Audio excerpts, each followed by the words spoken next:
मुख्य भागमा आइसकेका छौँ। मुख्य भागमा आइसकेका छौँ। हाम्रो reverend doctor Koshraj Dahal Chitwan bible कलेजबाट हुनुहुन्छ। उहाँले हामीलाई वचन सुनाउनुहुनेछ। हाम्रो विशेष प्रकाशको पुस्तकबाट दिँदै हुनुहुन्छ। हाम्रो सङ्गति आज कतिौं भाग हो, उहाँले यो समय लिनुहुनेछ। प्रभु येशू ख्रीष्टको नाममा सबै प्रियजनहरूलाई जय मसीह। र आज हामी वचनको समयमा आएका छौँ। वचनको समयमा साँच्चै भन्ने हो भनेदेखि परमेश्वरले मलाई एउटा दर्शन दिनुभएको छ। त्यो दर्शनमा परमेश्वरले भन्नुभयो कि प्रकाशको पुस्तकबाट व्याख्यात्मक हिसाबले सबैले बुझ्ने गरी बताइदिनको लागि परमेश्वरले मलाई दिनुभएको दर्शन अनुसार उहाँले दिएको दर्शनलाई मध्यनजर गर्दै आज्ञाकारी हुँदै मैले चाहिँ परमेश्वरको वचनबाट प्रकाशित गरिराखेको छु र एक अध्यायबाट सुरु गरेर आज 40औं भागमा हामी आइपुगेका छौँ। 40औं भागमा आइपुग्दाखेरि हामी 8 अध्यायमा पुगेका छौँ।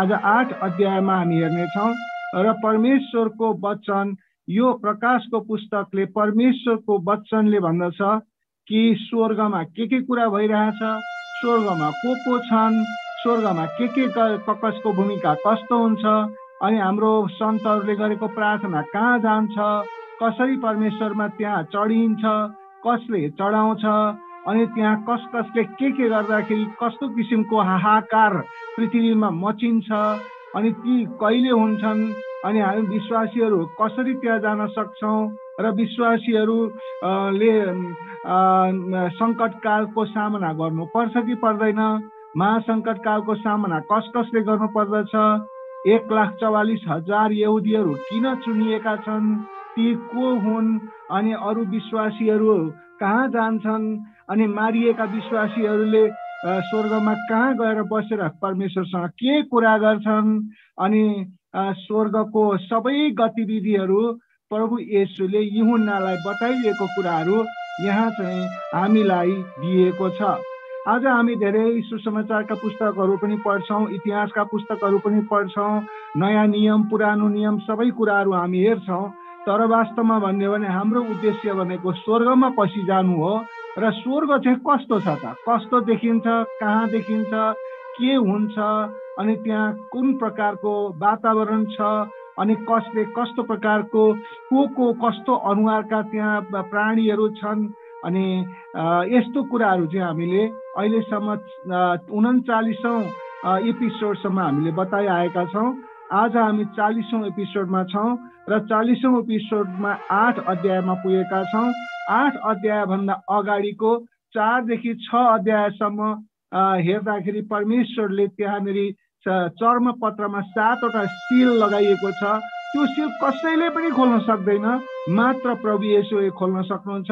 ती सिलहरू, ती मुहरहरू एक गरी खोल्दाखेरि पृथ्वीमा कस्तो प्रकारको रियाक्सन हुन्छ, कस्तो प्रकारको कुराहरू, कस्तो प्रकारको सिचुएसनहरू परिवर्तित हुन्छ पृथ्वीमा भन्ने कुराहरू हामीले भनिसकेका छौँ। र लास्टमा गएर 7औं सिल खोल्न बाँकी छ। 7औं सिल खोल्न बाँकीको अवस्थामा 7औं सिल खोल्नुभन्दा अगाडि परमेश्वरले 7औं सिल भनेको एकदमै लास्टको सिल, लास्टको मोहर, त्यो सिल खोल्नुभन्दा अगाडि परमेश्वरले 7औं अध्यायमा के प्रिपरेसनहरू गर्नुभयो। 1,44,000 यहुदीहरूलाई मोहर लगाउनु भयो। दूतहरूलाई पृथ्वीको चारैवटा कुनामा बसेर अनि त्यहाँ सङ्कटकाल ल्याउनको लागि आदेश दिइसक्नु भएको छ परमेश्वरले। अनि त्यहाँ चाहिँ 4वटा स्वर्गदूतहरू पृथ्वीको चारै कुनामा बसेर सङ्कटकाल, महासङ्कटकाल ल्याउनको लागि तयार भएर बसेको अवस्थामा पूर्वतिरबाट एउटा स्वर्गदूत निस्किन्छ। अनि त्यो स्वर्गदूतले ती 4वटा स्वर्गदूतलाई भन्दछ, हे पख, अहिले पृथ्वीमा तिमीहरू पृथ्वीमा सङ्कटकाल ल्याउन तयार भएर त्यहाँ उभिएका छौ, तर पख, परमेश्वरको मोहर लिएर म आएको छु। परमेश्वरले मलाई मोहर दिएर पठाउनु भएको छ, छाप दिएर पठाउनु भएको छ।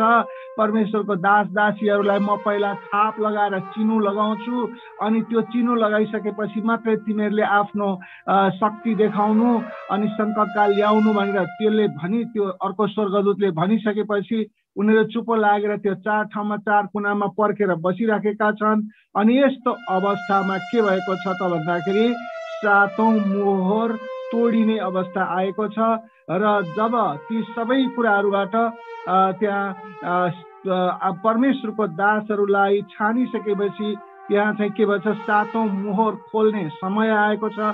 सातौं मोहर खोल्ने काम चाहिँ 8औं अध्यायमा हुँदछ। 8औं अध्यायको 1 पदले भन्दछ परमेश्वरले जब मोहर खोल्नुभयो, जब सील तोड्नुभयो, सातौं र अन्तिम सील तोड्नुभयो, त्यस्तो चकमन त्यस्तो एकदमै गन्जायमान भएको स्वर्गमा चकमन्न आधा घण्टाको जति 3 ड्रप साइलेन्ट एकदम सन्नाटा छाएको कुराहरू हामी देख्दछौँ। अनि जब यसरी सन्नाटा छाइसकेपछि चाहिँ के भयो त भन्दाखेरि परमेश्वरको सामुन्ने के भयो त भन्दाखेरि 7वटा स्वर्गदूतहरू फेरि अर्को नयाँ 7वटा स्वर्गदूतहरू परमेश्वरको सामुन्ने देखा परे आधा घण्टाको त्यहाँ स्वर्गमा सन्नाटापछि। अनि ती 7वटा स्वर्गदूतहरूलाई 7वटा एक-एकवटा गरेर तुरै दियो। तुरै भनेको कस्तो हुन्छ तपाईँले यहाँ हेर्न सक्नुहुन्छ, अर्को बाङ्गो खालको पनि हुन्छ। अनि यो अहिले तपाईँले हेर्नुहोस्, यस्तो तुरै स्वर्गदूतको हातमा बजाउनको लागि तुरै दियो।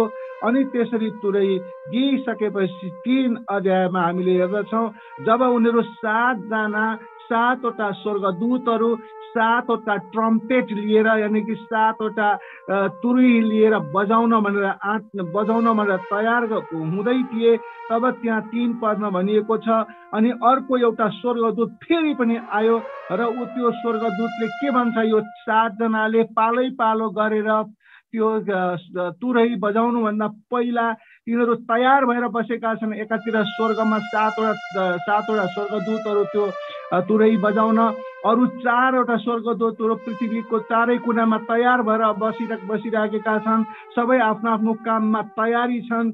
अनि यो बेलामा चाहिँ के भन्छ, एउटा स्वर्गदूत निस्किएर के भन्छ, परमेश्वरको अगाडि आउँछ र परमेश्वरको त्यहाँ वेदीमा आउँछ र वेदीमा के छ त भन्दाखेरि सन्तहरूले गरेका प्रार्थनाहरू, त्यो परमेश्वरको अगाडिको वेदी सुनौलो वेदी, गोल्डन वेदी, सुनको वेदी, ठुलो वेदी हुन्छ। त्यो वेदीमाथि चाहिँ के हुन्छ भने सन्तहरूले गरेको प्रार्थनाहरू त्यो वेदीमाथि बसेका हुन्छन्।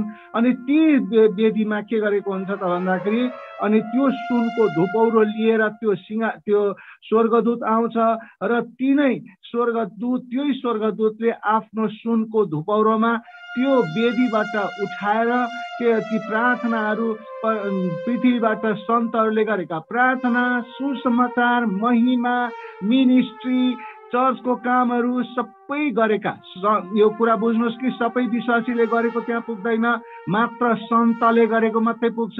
अनि ती सन्तहरूले गरेको भनेको एकदमै पवित्र पवित्र पवित्र मार्गमा हिँडिरहने साँचो विश्वासीले गरेको मात्रै त्यहाँ पुग्दछ।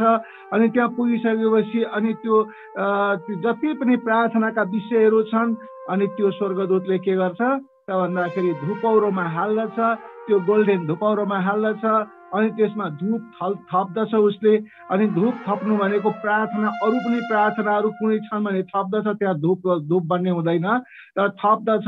अनि त्यो कुरा चाहिँ परमेश्वर पितामा के गर्छ त भन्दा समर्पण गर्दछ। अनि यहाँसम्म समर्पण गर्दछ, त्यसरी समर्पित भएको कुराहरू हामीले त्यहाँ 3सम्म हेरेका छौँ 39 एपिसोडमा। अब आज आएर 40औं एपिसोडमा हामीले 4 पददेखि हामी हेर्न गइराखेका छौँ। अब त्यसरी धूपको त्यसरी स्वर्गदूतले परमेश्वरमा त्यसरी प्रार्थनाहरू चढाउँदैछ। अनि 4मा भनिएको छ धूपको धुवाँ सन्तहरूका प्रार्थनाका साथ स्वर्गदूतको हातबाट परमेश्वरको सामुन्ने मासतिर जाँदछ भन्दाखेरि धूपको धुवाँ सन्तहरूका प्रार्थनाका साथ स्वर्गदूतको हातबाट परमेश्वरको सामुन्ने मासतिर जाँदछ। यसको मतलब के हो त भन्दाखेरि मासतिर जानु भनेको मतलब स्वर्गदूतबाट जुन प्रकारको प्रार्थनाहरू एउटा धूपको जस्तो स्वर्ग एकदम बास्नादार भएर परमेश्वरमा माथि जानु भनेको मतलब के भने यसरी धूप चढाउने कुरा चाहिँ के हो त भन्दाखेरि यो परमेश्वरलाई आराधना गर्ने प्रयोजनको निम्ति निर्देशन गरिएको कुराहरूमा चाहिँ के छ भनेदेखि इजरायलीहरूको मन्दिरमा हामीले कुरा गर्यौँ भनेदेखि प्रस्थान नम्बर 30 को 34 मा हामीले हेर्दाखेरि के देखिन्छ भनेदेखि परमेश्वरको मन्दिरमा धूप चढाइने चलन थियो। त्यो धूप चढाउनु भनेको मतलब के हो भनेदेखि परमेश्वर आराधना गर्नु। अब धूप भनेको के हो, धूपको मूल्य कति छ भन्ने कुराहरू यहाँनिर त्यहाँ त्यो बेलामा इजरायलको बेलामा पनि बुझिन्थ्यो। यो के भनेदेखि धूप भनेको जहाँसुकै प्रयोग गर्न पाइँदैन थियो। काम वासनाको रूपमा प्रयोग कसैले गर्यो भने धूपलाई, अथवा मनोरञ्जनको निम्ति कसैले धूपलाई प्रयोग गर्यो भने त्यो बेलाको इजरायलमा मृत्यु दण्ड दिइन्थ्यो। किन त भन्दाखेरि त्यो चाहिँ परमेश्वरको व्यक्तिगत चिज हो जसले परमेश्वरमा आराधनाको लागि प्रयोग गरिन्छ। धूप भनेको पवित्र चिज हो भन्ने कुराको त्यहाँनिर त्यो प्रयोजन गरिएको थियो। त्यस्तै प्रकारले येशू ख्रीष्टको जन्मको बेलामा पनि धूप चढाइएको थियो। एकदम ठुलो ठुलो उत्साह उमङ्ग पवित्र कार्यहरू भएको ठाउँमा मात्रै धूपहरू चढाइने गरिन्थ्यो। अहिले हिन्दूहरूको पनि त धूप जहाँ पाए त्यहीँ बालिँदैन, अनि त्यो चाहिँ पूजा गर्ने ठाउँमा पवित्र ठाउँमा धूप बाल्ने कामहरू हुँदछ। तर अहिले त कतिले कहाँ पनि चढाउँछन् थाहा छैन। तर त्यो बेलामा एकदम पवित्र कामको लागि मात्रै धूप बालिने गरिन्थ्यो। र यहाँ प्रभु येशू जन्मेको बेलामा धूप बालिने गरिएको थियो। मत्तीको 2:11 भन्दछ। अनि उहाँ आफै पनि धूप जस्तै बलि भएर, धूप जस्तै भएर, सुगन्धित भएर परमेश्वरमा जानुभयो, परमेश्वरको सामु ग्रहण योग्य गर्नुभयो। किनभने परमेश्वरले सिनुलाई ग्रहण गर्नुहुन्न, परमेश्वरले धूपलाई ग्रहण गर्नुहुन्छ, वासनालाई ग्रहण गर्नुहुन्छ। र त्यसै गरिकन परमेश्वर कहाँ प्रभु येशूले ग्रहण योग्य बलिको रूपमा अर्पित हुनुभएको कुरा र अर्पित भएर स्वर्गमा जानुभएको कुराहरू हामी देख्दछौँ। र त्यसैले गर्दाखेरि यो धूपलाई पनि पवित्रतासँग जोडेर हेरिएको छ र प्रभु येशूसँग धूपलाई पनि जोडेर हेरिएको छ। र यहाँ यसरी भनिएको छ हिब्रू 4:14-16 के भनिन्छ भने, किनकि हाम्रा प्रधान पुजारी हाम्रो दुर्बलतामा हामीसँग सहानुभूति देखाउन नसक्ने हुनुहुन्न, तर हामी जस्तै उहाँ सबै कुरामा परीक्षित हुनुभयो र पनि पाप रहित हुनुभयो। यसकारण साहससँग अनुग्रहको सिंहासन नजिक जाउँ र खाँचोको समयमा सहायता पाउनलाई कृपा र अनुग्रह प्राप्त गर्न सकौँ भनेर भनिएको छ। उहाँ सबैको निम्ति, यानी कि प्रभु येशू सबैको निम्ति एक बलिदान हुनुहुन्थ्यो। हाम्रो दैनिक प्रार्थना र प्रशंसाका बलिहरू पवित्र परमेश्वरमा ख्रीष्टद्वारा ग्रहण योग्य हुँदछन् भन्ने कुरा हामीले यो बाइबलको खण्डबाट थाहा पाउँदछौँ। उहाँको क्रुसको कष्टपूर्ण वेदी, त्यहाँनिर वेदीलाई भनिएको छ, कष्टपूर्ण क्रुसलाई वेदी भनिएको छ। त्यो वेदी, त्यो बलिदानको लागि गरिने वेदी, किनभने हामीले लेवीको पुस्तकबाट पनि हेर्न सक्छौँ कि जुनसुकै बलिदानहरू पनि वेदीमा चढाइन्छ। अनि यो प्रभु येशूको बलिदान, यानी कि मारिने कुरा, पशुलाई मारिने कुरा पनि उनीहरूको काटेर रेटेर मारिन्छ। कष्टपूर्ण तरिकाले उनीहरूले मर्नुपर्छ परमेश्वरको आराधनाको लागि, मानिसहरूको पापलाई छेक्नको लागि। त्यस्तै प्रकारले यहाँ प्रभु येशूले पनि क्रुस रूपी कष्टपूर्ण वेदीमा आफूलाई नै के गर्नुभयो त भन्दाखेरि बलिदान गर्नुभयो। र अनि त्यसपछि उहाँको बलिदानद्वारा के भयो त भन्दा स्वर्गमा चाहिँ नि एउटा स्वर्गको सिंहासनसम्म एउटा सुगन्धित धूपको रूपमा त्यो परमेश्वरसम्म गयो, जो परमेश्वरले ग्रहण गर्नुभएको छ। त्यस्तै गरिकन परमेश्वरको सामुन्ने मासतिर गयो भनेर यहाँ भनिएको छ। मासतिर गयो भन्नुको अर्थ परमेश्वरले प्रार्थना ग्रहण गर्नुहुन्छ, सन्तहरूले गरेको प्रार्थना ग्रहण गर्नुहुन्छ भन्ने कुराको स्पष्ट हो। यसको मतलब सन्तहरू बाहेक अरूले गरेको प्रार्थना त्यहाँ स्वीकार हुनै छैन भनेर भनिएको कुरा हो। सन्त भनेको पवित्र जाति हो। सन्त भनेको जोसुकै क्रिस्चियन सन्त हुन सक्दैन। सन्त भन्नाले पवित्र व्यक्ति हो। सन्त भन्नाले प्रभु येशूको पछि सबै कुरा त्यागेर, यानी कि प्रभु येशूलाई एकदमै प्रेम गर्ने व्यक्ति हो, परमेश्वरको आज्ञा पालन गर्ने व्यक्ति हो भन्ने कुरा हामीले प्रकाशको 5:8 पनि यो कुरा हेरिसकेका छौँ। तर यहाँ समग्र प्रार्थनाहरू मिश्रित छन्, जस्तो कि अब स्वर्गदूतले परमेश्वरमा प्रार्थनाहरू समर्पण गरिरहेको छ, चढाइराखेको छ भने यी प्रार्थनाहरू मिश्रित छन्। यो अहिले मैले बोल्दै गरेको घटना, यो बोल्दै गरेको घटना भविष्यमा हुन आउने घटना हो।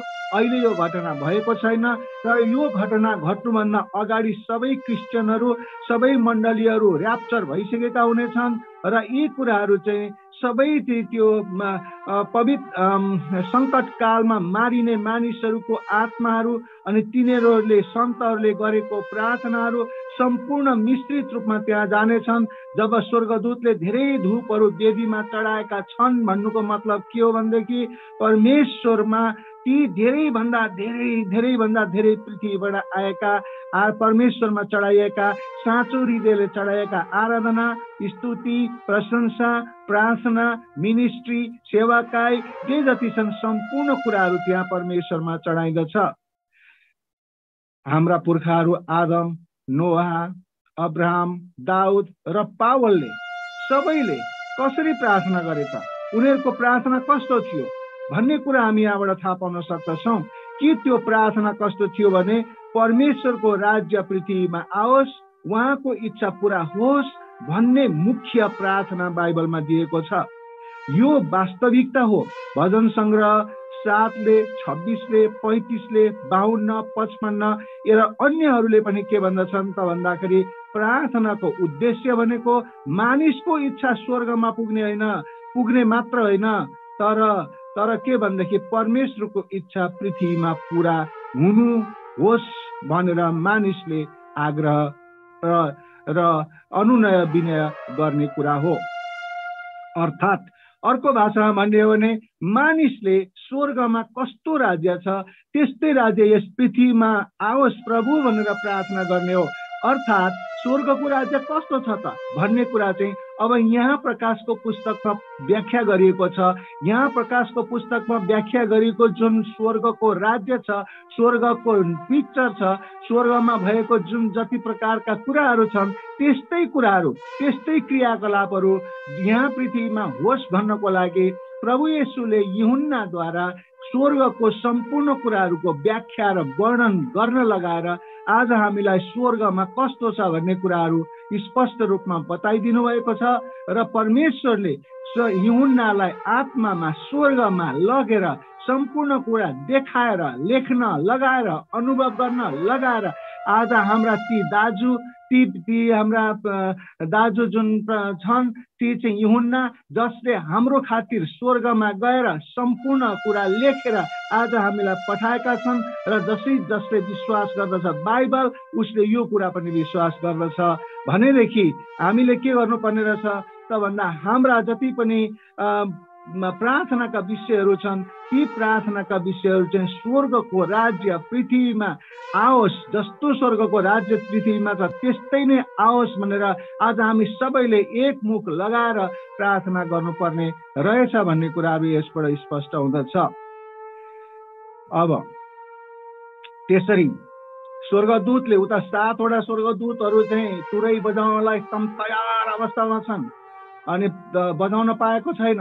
उता 4वटा स्वर्गदूतहरू पृथ्वीको चारै कुनामा बसेर महाप्रलय अथवा महासङ्कट ल्याउन तयार भएर बसेका छन्। त्यो पनि उनीहरूले पाएको छैन, पर्खिराखेका छन्। अब त्यहाँ पर्खिराखेको अवस्थामा के हुन्छ त, के घटना हुन्छ त भन्दा तब जुन स्वर्गदूतले जसै धुपौरोमा प्रार्थनाहरू हालेर त्यहाँबाट परमेश्वरलाई बुझाएर त्यहाँ भएको धुपौरोमा भएको जुन आगो छ त्यसलाई के गर्छ उसले, तब स्वर्ग 5मा भनिएको छ तब स्वर्गदूतले धुपौरो लिएर वेदीको आगो त्यसमा भरिदिए र पृथ्वीमा फ्याँकिदिए अनि मेघ गर्जनहरू, आवाजहरू, बिजुलीको चमकहरू उत्पन्न भएर भूकम्प गयो। भन्नुको मतलब के हो त भन्दाखेरि जब स्वर्गदूतले त्यो वेदीबाट निकालेर जुन प्रार्थनाहरू पठाइदिन्छ परमेश्वरमा धूपको रूपमा, तब बाँकी त्यहाँ आगो रहनेछ।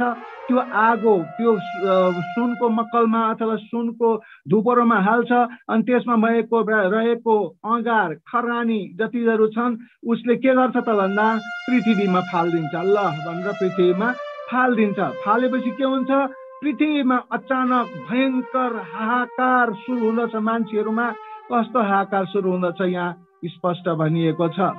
आगोले भरिएको यस धुपौरोले गर्जनहरू, पृथ्वीको चमकहरू र भूकम्प उत्पन्न गराउँदछ भन्ने कुरा इजकिएल 10:2-7 पनि भनिएको छ। परमेश्वरबाट सित्तैमा पाइने क्षमा तिरस्कार गर्ने सबैले उहाँको धार्मिक क्रोध सामना गर्नुपर्दछ। जसले परमेश्वरबाट पाउने क्षमालाई तिरस्कार गर्छ, इन्कार गर्छ, त्यो सबैले परमेश्वरको धार्मिकताको क्रोधलाई सामना गर्नुपर्छ। अनि यो अवस्थासँग परमेश्वरमा अनुग्रह होइन तर क्रोध देखा पर्ने अवस्था हो, किनभने यो भनेको महासङ्कटको बेलाको समय पर्दछ। यहाँ भनिएको छ, के भनिएको छ त भन्दाखेरि हिब्रू 10:26-27 भनिएको छ, किनकि यदि सत्यताको ज्ञान पाएर पनि हामीले जानिकन पाप गर्यौं भने पापको निम्ति अब उसो कुनै बलिदान रहँदैन, तर इन्साफको डर लाग्दो प्रतीक्षा र विरोधीहरूलाई भस्म गर्ने क्रोधको अग्नि मात्र रहनेछ। त्यस्तै गरिकन येशूले भन्नुभएको कुरा छ, लुकाको 12:49-51 प्रभुले भन्नुभएको छ, म पृथ्वीमा आगो खन्याउन आएको हुँ। त्यो त बरु अघिबाटै सल्किसकेको भए हुने थियो। एउटा बप्तिस्मा छ जो मैले लिनुपर्ने छ, त्यो पुरा नहुन्जेलसम्म म अति नै व्याकुल छु। के तिमीहरू सम्झन्छौ कि म पृथ्वीमा शान्ति ल्याउन आएँ? म त बरु विभाजन ल्याउन आएँ भनेर लुकाको 12:49-51 भनिएको अवस्था छ। ख्रिस्टको कुराको बप्तिस्मा, ख्रिस्टको क्रुसको बप्तिस्मा पछि मानिसहरू दुई भागमा विभाजित हुनेछन् भनेर भनिएको छ, जो अहिले छन् पनि। एक जो उहाँको दुःखमा सहभागी भई उहाँको राज्यमा प्रवेश गर्नेछन्, जसलाई विश्वासी भनिन्छ, सन्त भनिन्छ, असल विश्वासी भनिन्छ, साँचो विश्वासी भनिन्छ।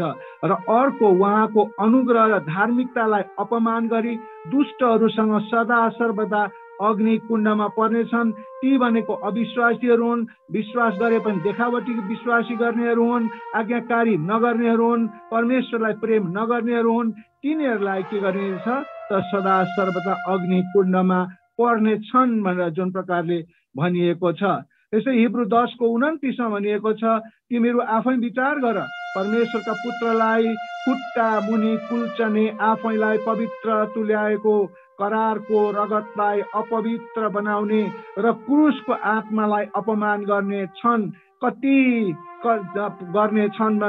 गर्नेलाई झन् कति बढी कडा दण्डको सजाय हुँदछ।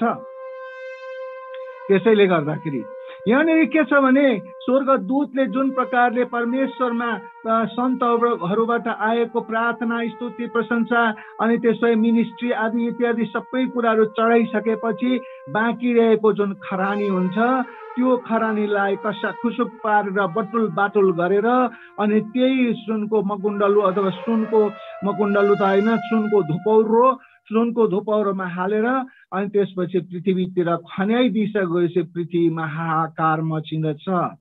तर यो अवस्थामा के हुँदैछ त भन्दाखेरि 6 पदमा भन्दछ, ती 7वटा तुरै लिने जुन स्वर्गदूतहरू छन्, तिनीहरू तुरै फोक्नलाई मुखमा तुरै लिएर तयार भएको अवस्था छ। तुरै फुटिसकेको छैन अहिलेसम्म, तर पनि पृथ्वीमा त्यसको छनक आइसक्यो। मान्छेहरू हाहाकार भइसकेको अवस्था छ। अनि 6मा भन्दछ, ती 7वटा तुरै हुने 7 स्वर्गदूतहरू तुरै फोक्नको लागि एकदम तयार भएर बसेका छन्। अर्थात् थुमाले 7औं मोहर तोड्नु भएपछि त्यहाँ थप 7 तुरैका न्यायहरू थपिएका छन्। जब प्रभु येशूले त्यहाँ तुरै तोड्नु भएको छ, के भन्छ मोहर तोड्नु भएको छ, 7औं मोहर तोड्नु भएको छ, त यूहन्नाले अघि नदेखेका कुराहरू देख्यो नि। त्यहाँ के कुराहरू त त्यो भन्दाखेरि 7वटा अरू स्वर्गदूतहरू आए। ती 7वटा स्वर्गदूतहरूलाई 7वटा एक-एकवटा गरेर 7वटा के भने तुरै दियो। त्यो तुरै चाहिँ के हो त भन्दाखेरि न्यायका तुरै हुन्। तिनीहरू न्यायका तुरै। ती 7वटा न्यायका तुरैमा के हुन्छ अब यहाँ हामी हेरौँ। यी न्यायहरू सम्भवतः एकपछि अर्को गर्दै क्रमबद्ध रूपमा प्रस्तुत हुन्छन्। भनेको मतलब 7वटा तुरै एकैचोटि फुकिँदैनन्। पहिलो तुरै फुकिन्छ, त्यसपछि के घटना हुन्छ? दोस्रो तुरै फुकिन्छ, तेस्रो तुरै फुकिन्छ, 7औं तुरैसम्म पुग्दाखेरि पृथ्वीमा कस्तो हालत हुन्छ भन्ने कुराहरू कल्पना गर्न पनि नसकिँदैन। त्यसैले प्रभु येशूले भन्नुभएको छ, दोस्रो आगमनको चिन्हहरू त बल्ल प्रसव वेदना सुरु भएको मात्रै हो, साँच्चैको कष्टता महासङ्कट कालको बेलामा आउँछ भन्दाखेरि यही 7 तुरै फुक्ने गर्दाखेरि महासङ्कट कालमा मानिसहरू मृत्यु खोज्नेछन्, तर मृत्यु उनीहरूदेखि भाग्नेछ। यसै गरी 7औं तुरैमा थप 7 कचौराहरू पनि हुनेछन्। त्यहाँ थाहा के हुनेछन्? 7वटा तुरै हुनेछन् फुक्नको लागि र तिनीहरूमा 7वटा कचौरा पनि हुनेछन्। ती 7वटा कचौरा भनेको के हो त भन्दाखेरि अझ कडा प्रकारले न्याय गरिने सङ्केतको लागि त्यहाँ राखिएका छन्। ती न्यायहरू हुन् जुन परमेश्वरका दासहरूमा मोहर नलगाउन्जेल स्वर्गदूतले थामिराखेका हुँदछन् प्रकाशको 7को 3मा। अर्थात् त्यहाँनिर 4 जना स्वर्गदूतहरू पृथ्वीको चारै कुनामा राखिएको छ त्यो सङ्कटकाल ल्याउनको लागि। र ती सङ्कटकाल ल्याउनको लागि चारैवटा कुनामा राखिएका स्वर्गदूतहरूले त्यहाँ चाहिँ के भनेदेखि सङ्कटकाल ल्याउन सुरु गर्नेछन्। त्योभन्दा अगाडि 7वटा तुरैसम्म फुकिनेछ अनि 7वटा तुरैसम्म फुक्दाखेरि भयङ्कर सङ्कटकाल हुनेछ।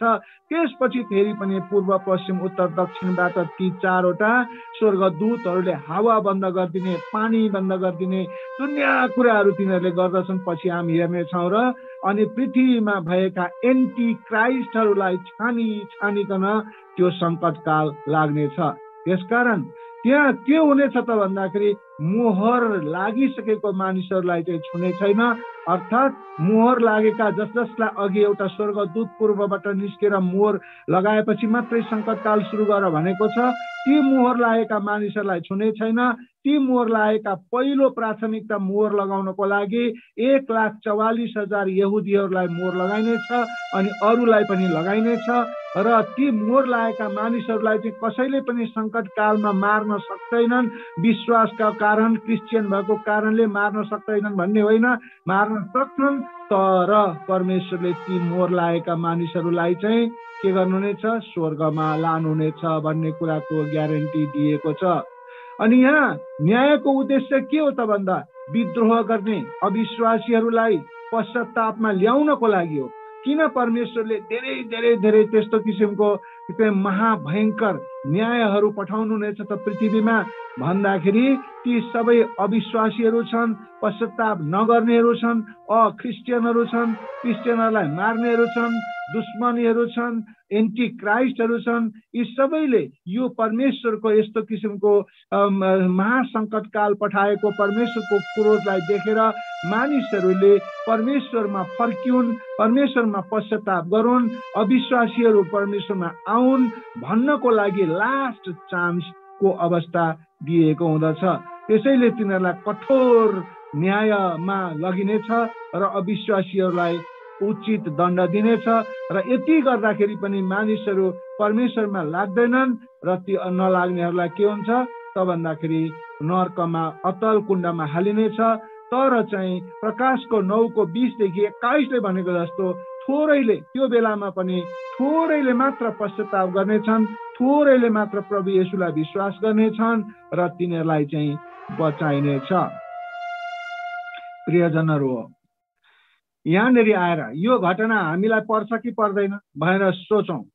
यो घटना कहिले हुन्छ त भन्दाखेरि तपाईँले 7वटा मण्डलीको पनि कुराहरू त सबै एक अध्यायदेखि नै सिक्वेन्स गरेर हेर्नुभयो भने थाहा हुन्छ कि अहिले वचनहरू 1देखि यो 40औँमा पुगेको छ। तपाईँहरू टाइम मिलाएर हेर्नु होला, किनभने प्रकाशको पुस्तक अध्ययन गर्नु बराबर पुरै बाइबल अध्ययन गर्नु हो।